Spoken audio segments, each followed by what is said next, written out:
Tema da mensagem. Paulo disse: suportarei tudo. Quem são os nossos perseguidores? Lendo a Bíblia, vemos que perseguição e até morte foi o que ocorreu com muitos dos servos escolhidos por Deus, enquanto outros levaram vidas relativamente tranquilas. Por que a diferença? A maioria de nós não tem a menor vontade de ser desprezado pelos outros. Precisamos procurar entender a razão de tanta perseguição. Paulo, 2 Timóteo 2, 9 e 10, diz: pelo qual estou sofrendo até algemas como malfeitor, contudo a palavra de Deus não está algemada. Por esta razão, tudo suporto, por causa dos eleitos, para que também eles obtenham a salvação que está em Cristo Jesus com eterna glória. Por causa dos eleitos, quem são os eleitos? Eleitos são aqueles que Deus escolheu para crerem em Cristo. Ninguém sabe precisamente quem são os eleitos, mas todos os crentes servem a Cristo com confiança de que o povo escolhido espera para ser alcançado e conduzido pela pregação da palavra. No Evangelho de Mateus tem a parábola dos lavradores maus, descrita em Mateus 21, 33, 46. Lavradores que não pagaram a parte que cabia ao dono da vinha, que arrendou aquelas terras para poder receber os frutos depois. Esses lavradores não queriam pagar o dono e maltratavam todos os servos enviados para o pagamento. Mataram até mesmo o filho do dono da vinha. Na parábola, a vinha é o reino de Deus. Os servos são os profetas. O filho é Jesus. Os lavradores maus são os judeus que se opõem a Jesus. Os sacerdotes e fariseus, ouvindo a parábola, entenderam que Jesus falava a respeito deles e até tentaram prender a Jesus. Mas perderam o reino que foi transferido para um novo povo de Deus, que inclui os gentios. Perguntou-lhe Jesus: nunca lestes na Escritura a pedra que os construtores rejeitaram? Essa veio a ser a principal pedra angular.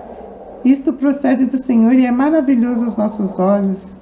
Portanto, vos digo que o reino de Deus vos será tirado e será entregue a um povo que lhe produz os respectivos frutos. Todo que cair sobre esta pedra ficará em pedaços, e aquele sobre quem ela cair ficará reduzido a pó. Davi profetizou o Salmo 118, 22, 23. A pedra que os construtores rejeitaram, essa veio a ser a principal pedra angular. Isto procede do Senhor e é maravilhoso aos nossos olhos. Davi, escolhido de Deus, foi omitido pelos sábios do mundo. Jesus, mais do que Davi, foi rejeitado pela liderança de Israel. Haveria consequências por esta rejeição. O Senhor é essa pedra para o fiel, mas os outros sentem-se ofendidos diante dele. Uma figura real de proteção segura contra as falsas seguranças dos humanos.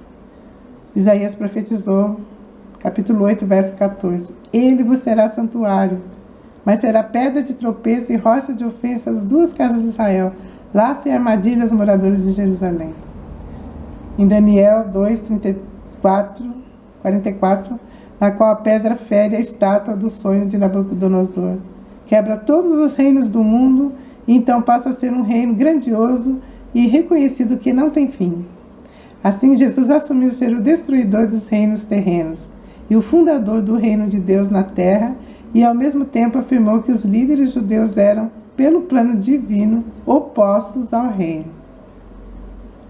Lendo essas passagens, podemos entender um pouco sobre perseguição. O reino de Deus passou a ser daqueles que são de Cristo, a pedra eleita e preciosa. 1 Pedro 2, 6, 8. Pois isso está na Escritura: eis que põe em Sião uma pedra angular, eleita e preciosa, e quem nela crer não será de modo algum envergonhado. Para vós outros, portanto, os que credes, é a preciosidade, mas para os descrentes, a pedra que os construtores rejeitaram, essa veio a ser a principal pedra angular, e é pedra de tropeço e rocha de ofensa. São esses os que tropeçam na palavra, sendo desobedientes para o que também foram postos. o ministério de Cristo vai separar as pessoas em ovelhas e bodes, trazendo consigo muita discórdia e perseguição. Jesus foi condenado pelos líderes religiosos daquele tempo e teve uma morte horrível por crucificação. Mesmo sabendo o que ocorreria, fez a vontade do Pai, continuou a ensinar e a proclamar o evangelho do reino. Seus seguidores também sofreram muito. Antes de todas as coisas criadas, Deus traçou um plano para este mundo que será cumprido ao pé da letra. E esse plano é de acordo com a vontade dele, não da nossa. Coisas más que acontecem conosco são difíceis de suportar, mas podemos sentir conforto, sabendo que todas elas contribuem para o plano de Deus e para o bem final. Não importa a circunstância, devemos olhar para elas como um motivo de alegria. Paulo em Gálatas 4, 28 e 30 diz: Vós, porém, irmãos, sois filhos da promessa, como Isaque. Como, porém, outrora, o que nascera segundo a carne perseguia ao que nasceu segundo o Espírito, assim também agora. Contudo, que diz a Escritura, lança fora a escrava e seu filho, porque de modo algum o filho da escrava será herdeiro com o filho da livre. Pelas Escrituras aprendemos que os eleitos por Deus serão perseguidos por aqueles que não herdarão o reino de Deus. Pelos filhos da escrava, nós somos filhos da livre. E também pelos que rejeitam a Jesus Cristo como Senhor e Salvador.